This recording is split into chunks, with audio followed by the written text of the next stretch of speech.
Good morning all of you. My self अंतिमा. आज अपन describe करेंगे environmental sanitation. क्या पढ़ेंगे? Environmental sanitation. कि आप इन्वायरमेंट को क्लीन कैसे कर सकते हो, उसको सैनिटाइज कैसे कर सकते हो, इन सब के बारे में अपन देखेंगे. इन्वायरमेंटल सैनिटेशन मतलब क्या होता है कि व्यक्ति के चारों ओर स्थित सजीव व निर्जीव वस्तुओं का समूह पर्यावरण कहलाता है ना. व्यक्ति के चारों ओर तरफ जो सजीव या निर्जीव चीजें दिख रही है आपको अपने चारों ओर, वो क्या कहलाता है? पर्यावरण कहलाता है. क्या कहलाता है? पर्यावरण कहलाता है. तथा वस्तुओं का समूह पर्यावरण कहलाता है. ये मुख्यतः तीन घटक होते हैं. कौन कौन से? बायोलॉजिकल, सोशल, ठीक है. जिसमें जो बायोलॉजिकल होता है उसके अंदर क्या होता है? पर्यावरण के इस घटक के अंतर्गत सभी जीवित चीजों को सम्मिलित किया जाता है ना. बायोलॉजी यानी इसके अंदर कौन सी चीज लोगे? जो कि जीवित है ना, उसको आप क्या लोगे? बायोलॉजी के अंदर लोगे. उसके बाद में आता है सोशल, है ना. तो इसके अंतर्गत समाज तथा उसके तत्वों को सम्मिलित किया जाता है. इन तत्वों में सामाजिक नियम, रीति रिवाज, संस्कृति, आदतें, रोजगार, व्यवसाय, जो भी आपके समाज में है ना, वो सब जो कंटेंट चल रहे हैं वो सब किसके अंदर आएंगे?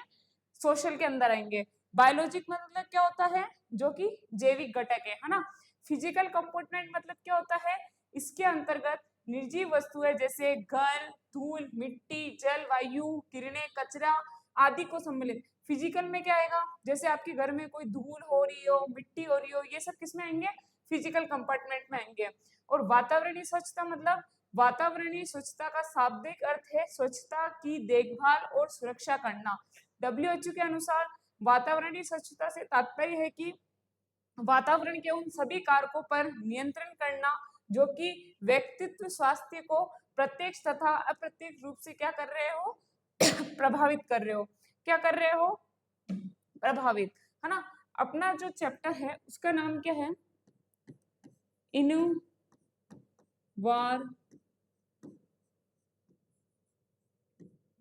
Environment hygiene. क्या था? Environment hygiene.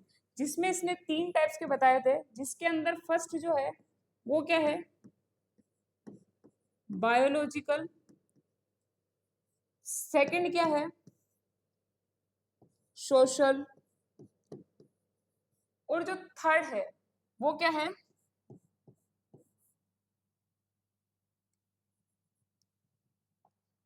थर्ड क्या आएगा? फिजिकल. क्या आएगा? फिजिकल.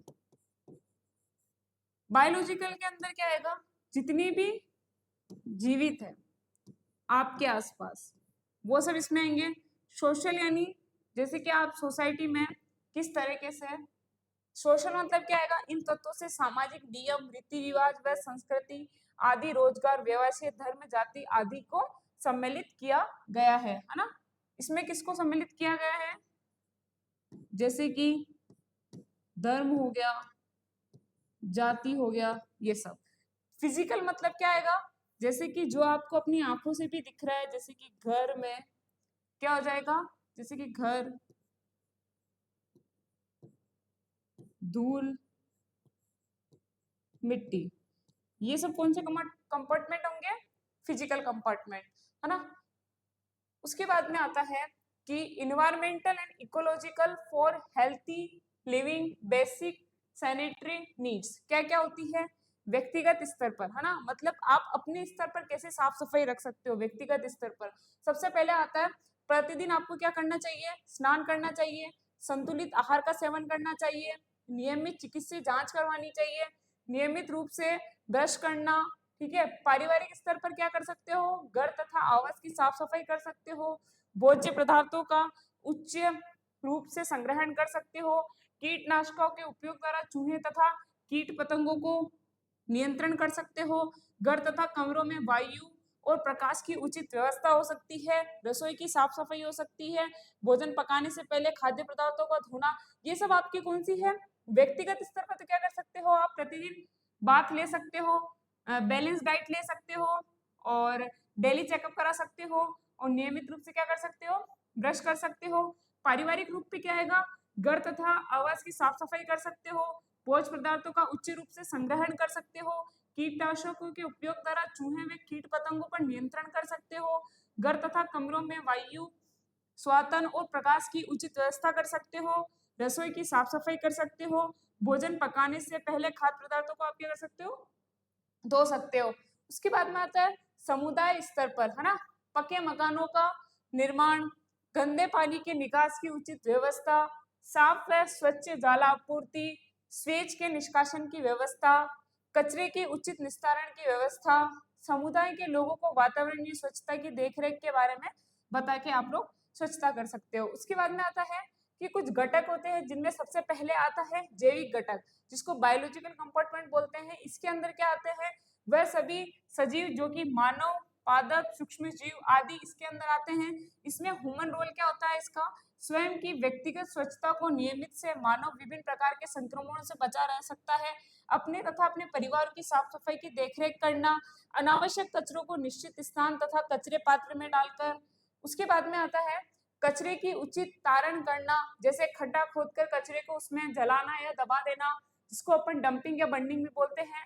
पक्के मकानों का निर्माण कर मकानों के मध्य उचित स्थान छोड़कर, जिससे प्रत्येक आवास में प्राप्त मात्रा में सूर्य का प्रकाश आ सकता है। पक्की नालियों का निर्माण कर और स्वेज अपशिष्ट मल का उचित रूप से प्रबंध कर लोगों को स्वास्थ्य शिक्षा प्रदान करना, विद्यालयों में पर्यावरणीय स्वच्छता को एक विषय के रूप में पढ़ना, जिससे बच्चों को में भी जागरूकता समान आ सके। मतलब आपको इन्वायरमेंटल हाइजीन के बारे में बता रखा है ये सब।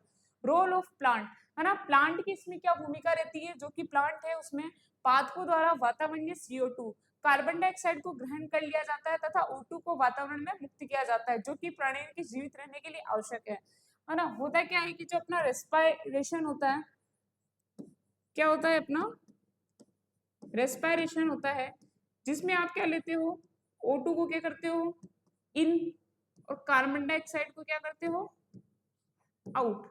वैसे ही जो ट्री होते हैं, पेड़ पौधे, वो क्या करते हैं CO2 को तो इन एंड ऑक्सीजन को आउट। तो अपने लिए जो पेड़ पौधे होते हैं वो बहुत जरूरी होते हैं। उसके बाद में आएगा वातावरणीय स्वच्छता हेतु बहुत सारी संख्या में पेड़ लगाने चाहिए, जिसको अपन से ऑक्सीजन मिले। और घरों में पादपों को इंडोर प्लांट के रूप में भी लगाया जाता है। कल कारखानों के आसपास अधिक पेड़ लगाने जाने चाहिए, क्योंकि यहाँ अधिक गैसें निकलती है जो कि अपने लिए हानिकारक होती है। सूक्ष्म जीवों की रोल ऑफ माइक्रोब्स, है ना, वातावरण में उपस्थित कई सूक्ष्म जीव मानव के लिए उपयोगी भी है और कई हानिकारक भी होते हैं, है ना। बहुत सारे जो सूक्ष्म जीव होते हैं वो आपके लिए हानिकारक भी है और वो आपके लिए क्या है, बेनिफिट्स भी है ना। तो उसके लिए ऐसे सूक्ष्म जीव जो प्राणी और पादपों के लिए उपयोगी होते हैं, उनकी वृद्धि हेतु अनुकूल कार्यों का उपयोग किया जाना चाहिए, कि जो अपने लिए क्या है, जो बैक्टीरिया या फिर वायरस आपके लिए यूजफुल है, उसके लिए क्या देना, उनको इन्वायरमेंट प्रोवाइड करवाना, है ना। क्या करोगे आप, उस टाइप का इन्वायरमेंट प्रोवाइड कराओगे। लेकिन जो सूक्ष्म जीव, जो बैक्टीरिया या वायरस आपके लिए अनयूजफुल है, उनको क्या करना, डिस्ट्रॉय करना, ठीक है।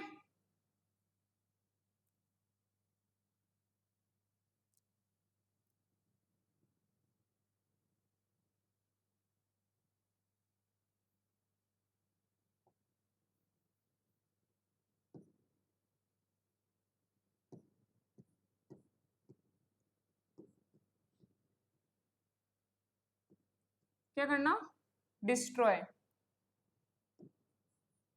उसके बाद में आता है कि आप क्या करोगे, रोल ऑफ एनिमल्स। एनिमल्स का रोल कैसे होता है, भारत की अधिकांश जनसंख्या गांवों में निवास करती है तथा ग्रामीण जनता का मुख्य उद्योग क्या है, कृषि है, जिसमें जंतु गाय भैंस कचरा करना, जैसे गड्ढा आदि जला देना, मांग करके राशि स्थान छोड़कर, जिससे बकरी मुर्गी आदि ये सब जो होते हैं वो गाँव में क्या होते हैं, अपने लिए जरूरी होते हैं। जंतुओं के दूध व दूध से बने उत्पाद मानव के लिए बहुत उपयोगी होते हैं।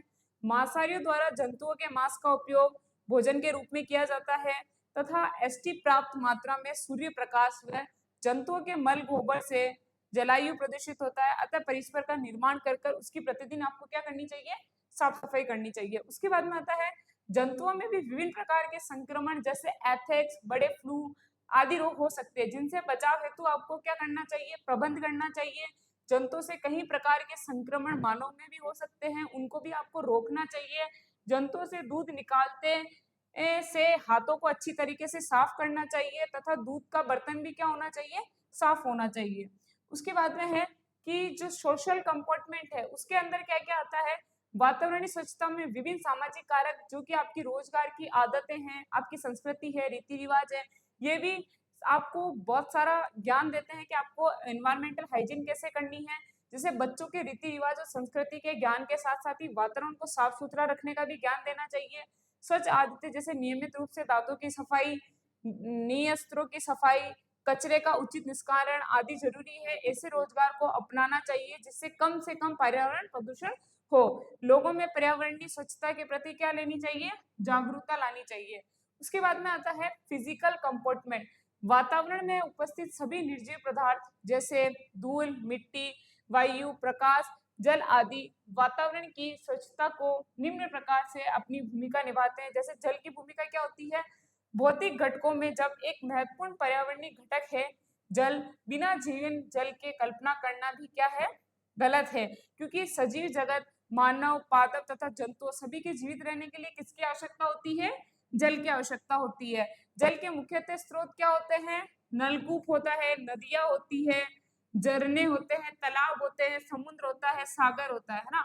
बढ़ते कल कारखानों की वजह से जो जल है वो क्या हो रहा है, थोड़ा अपशिष्ट हो रहा है, क्योंकि उसके अंदर क्या मिल रही है, जहरीली गैसें वगैरह ये सब मिल रही है। इसके कारण क्या हो रहा है, जल जो हो रहा है वो क्या हो रहा है, थोड़ा दूषित हो रहा है ना। इस प्रदूषित जल के सेवन से जीवों में बहुत सारे संक्रमण हो रहे हैं तथा जो अपन जंतु, अपन जो मानव है उनमें भी बहुत सारे संक्रमण हो रहे हैं, जैसे पेट दर्द, हैजा आदि, है ना। इनसे बचाव हेतु जल को प्रदूषित करने वाले कारकों को आपको क्या करना चाहिए, रोका जाना चाहिए। उसके बाद में आता है प्रदूषित जल से जलीय जीवों की भी क्या हो जाती है, मृत्यु हो जाती है। अतः जल को व्यर्थ नहीं बहाना चाहिए। किचन में व्यर्थ बहने वाले जल को हेतु किचन गार्डन बनाना चाहिए। धूल मिट्टी, उचित सफाई के अभाव में धूल मिट्टी से सूक्ष्म जीवों की वृद्धि से मिट्टी के सीधे संपर्क में आने पर संक्रमण हो सकता है। अतः साफ सफाई पर आपको क्या देना चाहिए, ध्यान देना चाहिए। घरों में झाड़ू पोछा नियमित रूप से लगाना चाहिए तथा पूर्व और पश्चात हाथों को अच्छी तरीके से साफ करना चाहिए। एयर, नाइट्रोजन कितने परसेंट है, 78% है। ऑक्सीजन कितनी है, 21% है। और CO2 कितनी है, 0.3, है ना। जो अपना इन्वायरमेंट है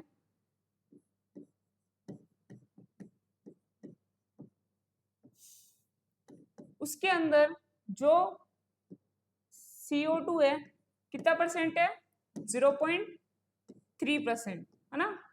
और जो ऑक्सीजन है वो कितनी परसेंट है, 21%। और जो नाइट्रोजन है वो कितना परसेंट है, 78%। ठीक है, ये अपने इन्वायरमेंट में क्या है, गैसें। ठीक है, उसके बाद में आएगा कुछ मात्रा में न्यूज वगैरह, ये बाकी सारी गैस भी पाई जाती है। उसके बाद में आता है फंक्शंस। प्राणी के जीवित रहने के लिए ऑक्सीजन अति आवश्यक है जो कि वायुमंडल से प्राप्त होती है। वायु द्वारा शरीर का तापमान नियमित बना रहता है। वायु के विनिमय द्वारा शरीर के लिए हानिकारक कार्बन डाइऑक्साइड गैस को श्वसन के दौरान शरीर से बाहर निकाल दिया जाता है। अधिक गर्म मौसम में वायु से ठंडक प्राप्त होती है। वह विभिन्न प्रकार के जो संचार साधनों के माध्यम का कार्य कौन करती है, एयर करती है। उसके बाद में आता है एयर, सनलाइट एंड वेंटिलेशन, है ना। मतलब क्या दे रखा है, गुड वेंटिलेशन। आप जो जिस भी कमरे में हो या आप जिस भी घर में रह रहे हो उसमें गुड वेंटिलेशन होना जरूरी है। जहाँ पे क्या हो सकता है कि जो सूर्य का प्रकाश हो वो सीधा कहाँ है, आपके कमरे में आए, जिससे आपका जो वेंटिलेशन है घर का वो क्या हो, बना रहे अच्छे तरीके से। मतलब भवन की वायु में नमी की मात्रा 60% होती है। वायु का आगमन नियमित रूप से निरंतर बना रहता है। भवन तथा कक्ष की वायु में किसी प्रकार की दुर्गंध नहीं होती है। भवन का ताप व्यक्ति हेतु आराम देने वाला होता है। वायु किसी भी प्रकार का प्रदूषण से मुक्त होती है। उसके बाद में आएगा बेड वेंटिलेशन। वो था गुड वेंटिलेशन। बेड वेंटिलेशन से क्या होता है, कई प्रकार के संक्रमण हो सकते हैं। अतः कक्षों में रहने वाले व्यक्ति का व्यवहार चिड़चिड़ा या आलस्य हो जाता है। लोगों के सिर में दर्द होने लगता है। व्यक्ति की कार्य क्षमता घट जाती है, ऐसे घरों में रहने वाले लोगों को भूख नहीं लगती है, ऐसे घरों में रहने वाले लोगों को अधिक गर्मी और पसीने का एहसास होता है, ऐसे लोगों की दिनचर्या खराब हो जाती है तथा रात्रि में नींद नहीं आती जहाँ पर बेड वेंटिलेशन होता है। उसके बाद में आता है मेथड्स ऑफ वेंटिलेशन, है ना। 3 टाइप्स के होते हैं, natural ventilation, artificial ventilation, ducting system और एयर कंडीशनर। कितने टाइप्स के होते हैं? नेचुरल वेंटिलेशन, आर्टिफिशियल, डक्टिंग और एयर कंडीशन। आपने देखा होगा ना, नेचर वेंटिलेशन जो अपन रखते हैं अपनों घरों के ऊपर जो छज्जे रखते हैं, है ना, वो नेचुरल वेंटिलेशन है। आर्टिफिशियल जो बनाया गया है, और डक्टिंग जो डक्ट सिस्टम रखते हैं अपन, उसके अंदर आता है एयर कंडीशनर वगैरह, एसीज वगैरह ये होता है। उसके बाद में आता है नेचुरल वेंटिलेशन में क्या होता है, प्राकृतिक वायु के उपयोग द्वारा कक्षों और भवनों के संवातन का नियमन प्राकृतिक संवातन कहलाता है। इस हेतु घर व भवनों में खिड़की दरवाजे जो होते हैं ना, वो क्या देते हैं, नेचुरल वेंटिलेशन देते हैं, जिससे आसानी से कमरे ठंडा रखने हेतु वह दरवाजे व खिड़कियों पर टाँक का उपयोग किया जाता है। उसके बाद में आएगा आर्टिफिशियल। आर्टिफिशियल के अंदर आप क्या करोगे, आर्टिफिशियल के अंदर आप क्या करोगे, कमरों में तापमान नियमित हेतु कृत्रिम साधनों के उपयोग द्वारा जो आप आर्टिफिशियल वेंटिलेशन देते हो, उसके अंदर जैसे कि आपका पंखे हो गया, कागज व बांस द्वारा बनाए गए उपयोग करके, है ना। उसके बाद में आएगा डक्टिंग सिस्टम। बड़े भवनों में इस प्रकार के तंत्र का उपयोग किया जाता है। इस तंत्र हेतु बड़े वातानुकूलित यंत्र का उपयोग किया जाता है, जो कि नली द्वारा भवन के एक साथ समीक्षा की दूषित वायु ग्रहण का वातावरण निकाल देता है तथा आसानी से हवा का संचारित कर देता है। उसके बाद में आएगा एयर कंडीशनर। एयर कंडीशन क्या होता है कि यह जो कंडीशनर होता है वह एक कृत्रिम साधन है। ये गर्मी के मौसम में कक्षों को ठंडा व ठंडी के मौसम में कमरों को गर्म रखता है। एसी के पंखों द्वारा कमरे की दूषित वायु को बाहर निकाल दिया जाता है तथा शुद्ध वायु या हवा को कमरे में प्रवेश करवाया जाता है। एसी के उपयोग हेतु कक्ष के सभी खिड़की व दरवाजे बंद होने चाहिए। सनलाइट जो कि एक वातावरणीय भौतिक कारक है, सूर्य प्रकाश से पृथ्वी पर रोशनी होती है। दिन तथा रात का नियमन होता है। सूर्य प्रकाश का त्वचा में विटामिन डी का निर्माण करता है, जो कि शरीर में वृद्धि के लिए क्या है, आवश्यक है। उसके बाद में आता है घरेलू वातावरण, है ना। मकानों और उचित सूर्य प्रकाश हेतु होने से सूक्ष्म जीवों की वृद्धि नहीं होती है। सूर्य प्रकाश की भवन में उचित व्यवस्था बनाए रखने हेतु भवन इस प्रकार बनाए जाने चाहिए जिससे सूर्य प्रकाश के घरों में क्या हो सके, आसानी से आ सके। घरों अथवा भवनों के प्रवेश द्वार के आगे बड़े बड़े पेड़ नहीं लगाने चाहिए। मकानों अथवा घरों पर पुताई करते समय हल्के रंगों का उपयोग करना चाहिए, ज्यादा डार्क कलर नहीं करना चाहिए। घरों के जो मेन गेट होते हैं उसी के पास में पेड़ पौधे नहीं लगाने चाहिए, थोड़े से साइड में लगाने चाहिए। ये था आपका इन्वायरमेंटल हाइजीन, कि अपन जो इन्वायरमेंट में हाइजीन को कैसे मेंटेन करेंगे, है ना। यहाँ तक सबको समझ में आया।